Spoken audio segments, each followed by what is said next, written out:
Hi guys, welcome to the channel. It's Michelle, your practical priestess here at Divinely Genuine, here to help you recognize and understand that it is okay to embrace your unique, divinely genuine gifts, to live your life more authentically, that you are not a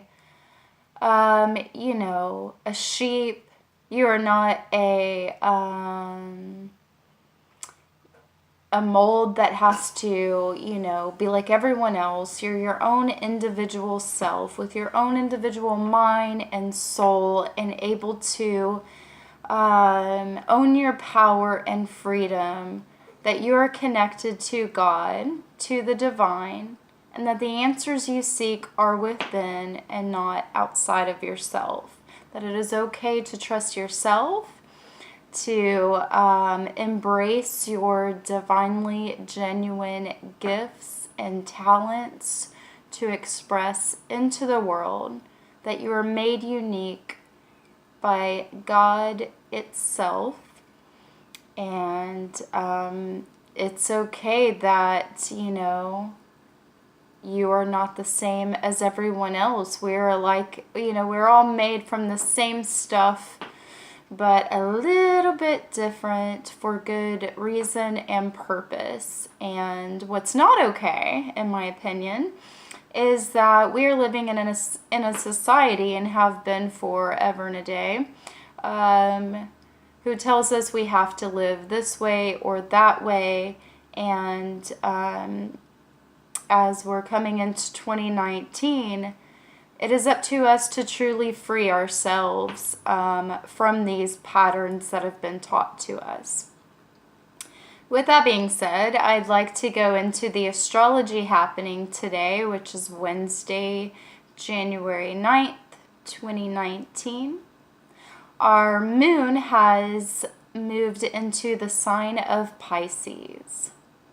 Now, you may have heard me say before, anytime the moon is in a watery sign, or a water sign, should I say, which would be Pisces, Cancer, or Scorpio, it brings our emotions to surface. We can feel very emotional.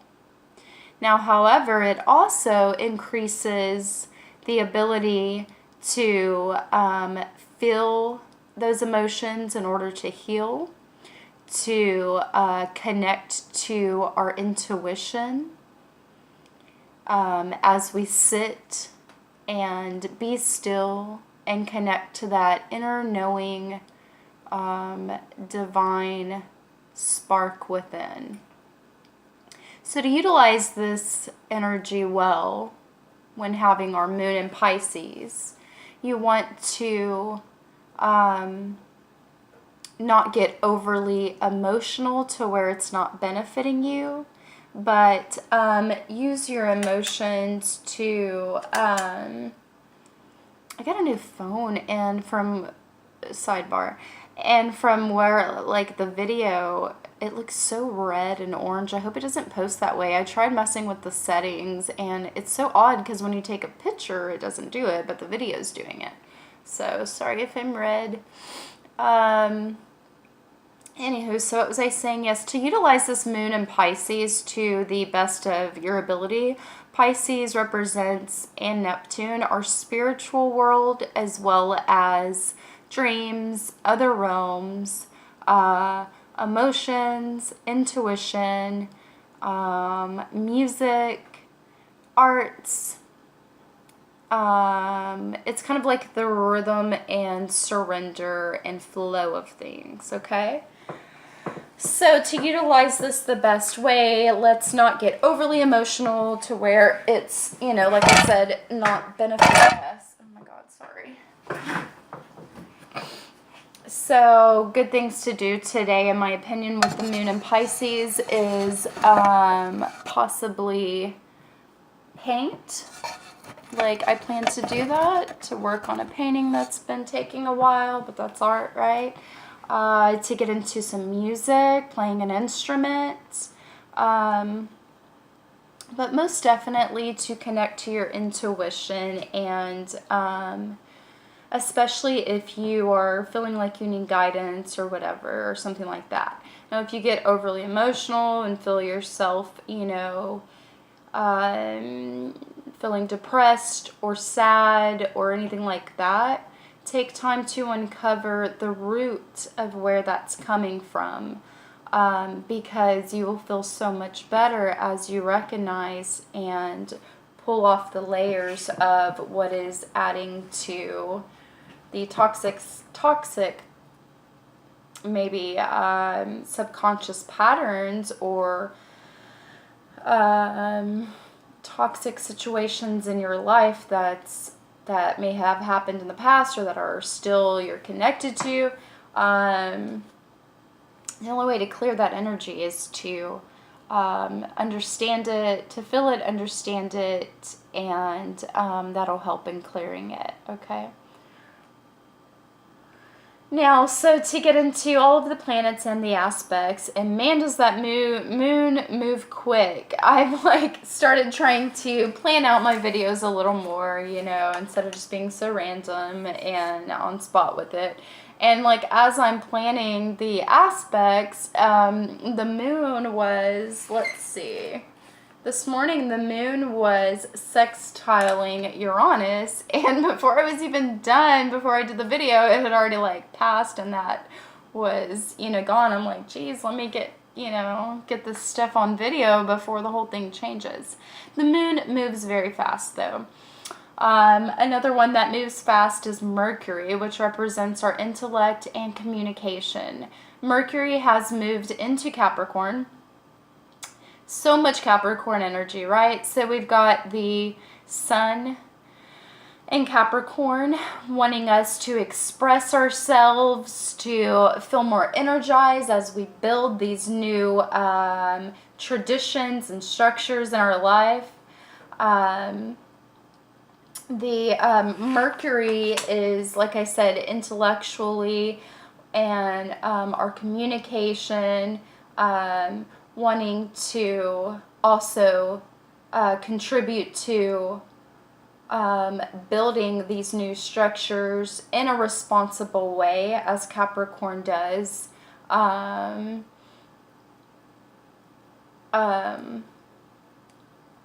As well as have these communicate about, these things we're wanting to build, these traditions that we want to build in our lives, these structures, these new ways of doing things. And we're going to have to, have some talks with people that are involved in those areas of life that we're trying to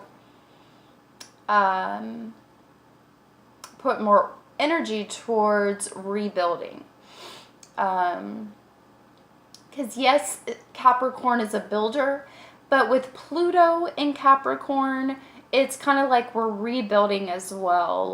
There is an end in Pluto and a rebirth, a transformative energy. Pluto entered Capricorn in 2008, will be there till 2024, and Pluto will bring death, pain, and it will also bring depth, intimacy, and rebirth. Okay, so and we've been going through this, right? So as we're building these new structures and implementing new plans for where we want to successfully take our lives, because Capricorn is a very successful sign. They are cardinal earth. They are leaders. So with cardinal, there is a desire to take action. And earth energy wants to do it in a very grounded, stable, direct environment way, if that makes sense. Saturn is there as well until 2020. And Saturn is home in Capricorn. Saturn is, as well as Pluto, is bringing very karmic stuff, the more personal planets influence us, but I feel like we get more choice. The outer planets are more karmic and on like a generational type scale. As they move slower, it's affecting like groups of us in certain areas at a time. Saturn in Capricorn is, if you're watching these videos where I'm following the moon, you may be hearing me repeat myself, and that's okay, and I'm sorry if it gets annoying, but Pluto and Saturn are maleficents. Things that they are teaching us to build, new structures that we're building, the ways we're going about getting to where we want to successfully reach. In our careers, Capricorn rules careers and business. This is also affecting each of us differently in areas of our life, depending on where Capricorn is in your chart. Maleficents, are just that. They're uncomfortable. There may be some pain. There may be some, harsh energy, but it's still for the betterment of our evolution, okay? So lots of Capricorn stuff. It's nothing to be scared of. It's like awareness to take advantage of this energy in Capricorn to build what you would like to see different in our world, as well as directly in your own personal life. Okay? Let's move on to some aspects happening with the Sun, Mercury, Saturn, or Pluto in Capricorn. We have Mercury squaring Mars. So again, squares would be like restrictive energy, restrictive communication, just not flowing as easy and naturally as it could, but instead having to learn how to make it flow. Okay, so with Mercury squaring Mars, which is in its home sign of Aries, we are wanting to, there is a need to understand how we can move forward to build these new and implement these new foundations in our life, in our careers, in business, and however this is affecting your personal chart.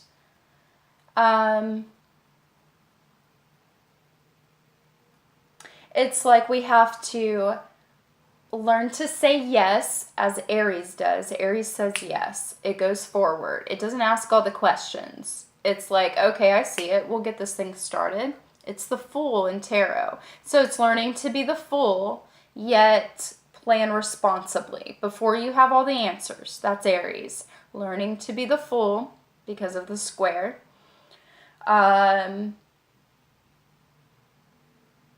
And go with what you're being led to and what you want to build in your life, but utilize that Capricorn energy by planning responsibly, intellectually planning responsibly with Mercury, and planning with Capricorn, and just saying yes and not having all the answers. The Fool does not know all the answers, but it is willing to go. It has the courage. Aries has the courage. It is brave. It can go without having all the answers because it is trusting and knowing and connected inwardly. Okay. We have Jupiter and Venus in Sagittarius. I'm sorry, let me back up. We do have Saturn sextile Neptune in Capricorn. Let's finish this Capricorn energy.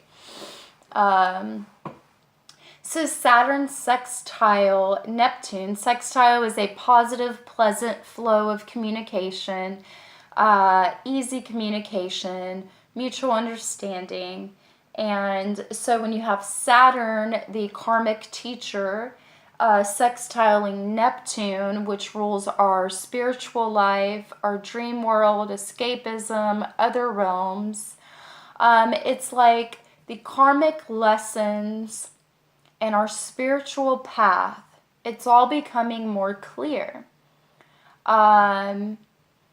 We see why certain karma has happened. We can even see the karma that could continue to happen if we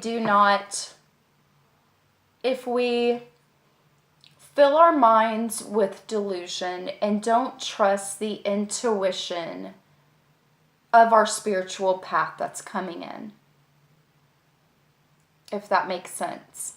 There's a duality to Neptune and there's a duality to Pisces. That's why it's the two fish, right? And so the duality is, the duality can be delusion, and it's also spiritual intuitiveness, the knowing, all right? And so then when you have that sextiling the karmic lessons and teacher, it becomes very clear of the karma we've experienced and that we can continue to experience if we, depending on which duality of Neptune and Pisces we choose. Are we going to delusion ourselves, or are we going to trust our intuition? Jupiter and Venus are in Sag. Okay, so Jupiter is expanding these new positive roads and opportunities opening up. It's wanting to push our growth, to aim for the highest, our highest mind, our highest goals. Venus is in Sag, wanting us to choose better relationships, to choose the highest roads for our projects and relationships. Okay? Jupiter is squaring Neptune. Gosh, I need water. Oh, here we go. So Jupiter squaring Neptune. See, it's like I wrote everything down to try to plan better, and I guess it kind of helped me, but I don't like to have to look back during the video, you know? I just need a moment to kind of think of it as I'm speaking to you guys. So Jupiter squaring Neptune. Again, Neptune can be the spiritual world, our dream world, very connected to our intuition and the other side of life, right? But it can also represent escapism and delusions, right? So when there's a square, there's, again, rough communication, a need to understand, to look at things a little different. So, yes, we're seeing this brighter, bigger road of opportunity for our higher selves, our higher mind, right? More positive outlook with Jupiter and Sag. But with a square to Neptune, squaring our spiritual path, squaring our delusions, it's like we need to be able to recognize what is the subconscious junk. What are we trying to feed ourselves that is delusions to keep us from expanding on our spiritual path, okay?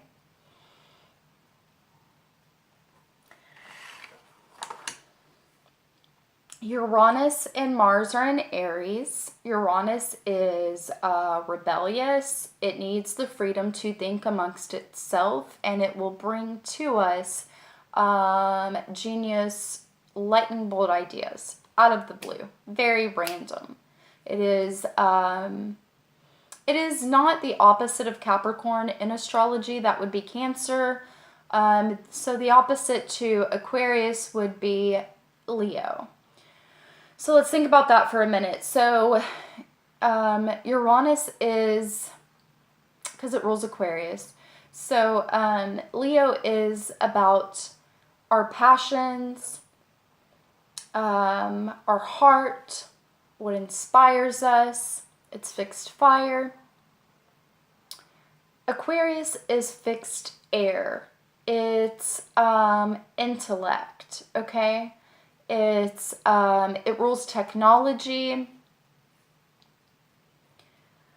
Because it's air, I feel like, is what brings the, like, randomness. You can't actually, like, put air in a box, right? It needs to be able to flow free. So it needs room to, for unexpected. It's with Mars in Aries. So Uranus in Aries is,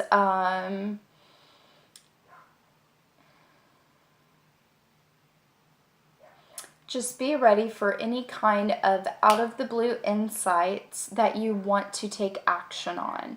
Because Aries is cardinal fire. It wants to take action. And with fixed air there, basically we want to set our minds to take action. But you've got to allow room for movement, for change, for flow.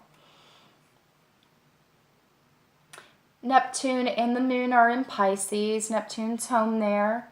The moon, I believe I've already talked about. The moon is sextiling Uranus. So those higher-minded, like, out of the blue, very electric insights are making positive communication to how we feel.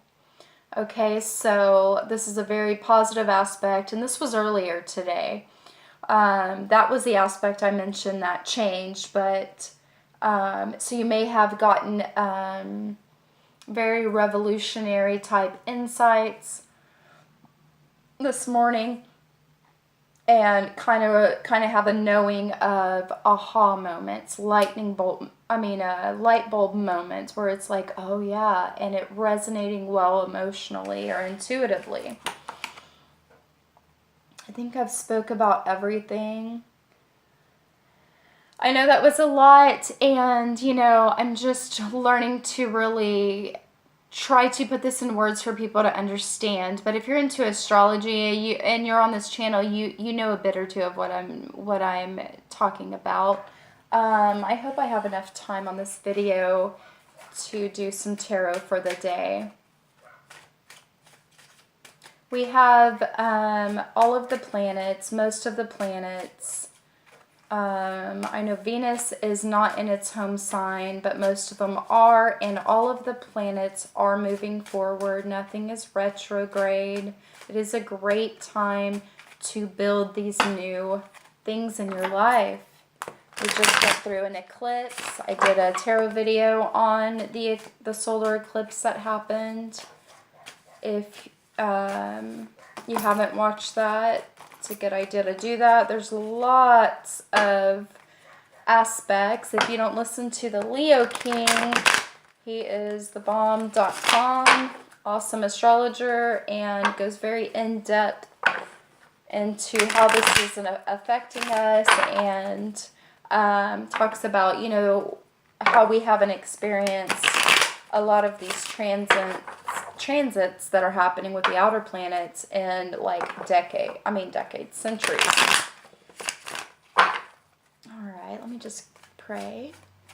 Divine Spirit, if you could please give us some insight, advice, and guidance into these next couple of days with the moon in Pisces and with all of these aspects pushing us forward in life on our spiritual mission.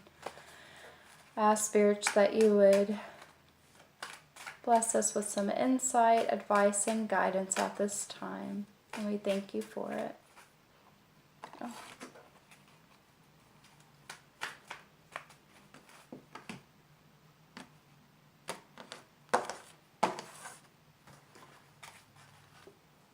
We've got Temperance.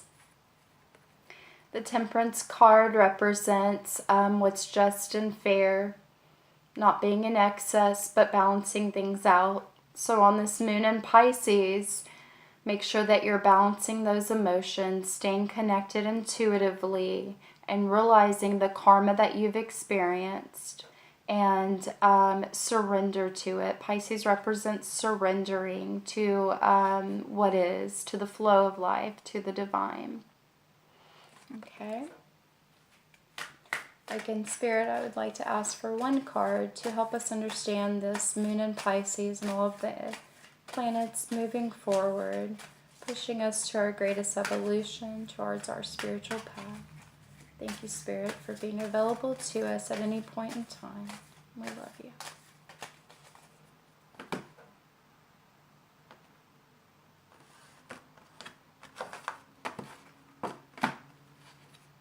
We've got awakening your true self. It's okay to be you, to be authentic and true. I love you guys. If you need any spiritual healing services, or would you like your astrology read, get with me at divinelygenuine.com. Until then, I'll see you Friday. Love you guys. Stay connected. Peace.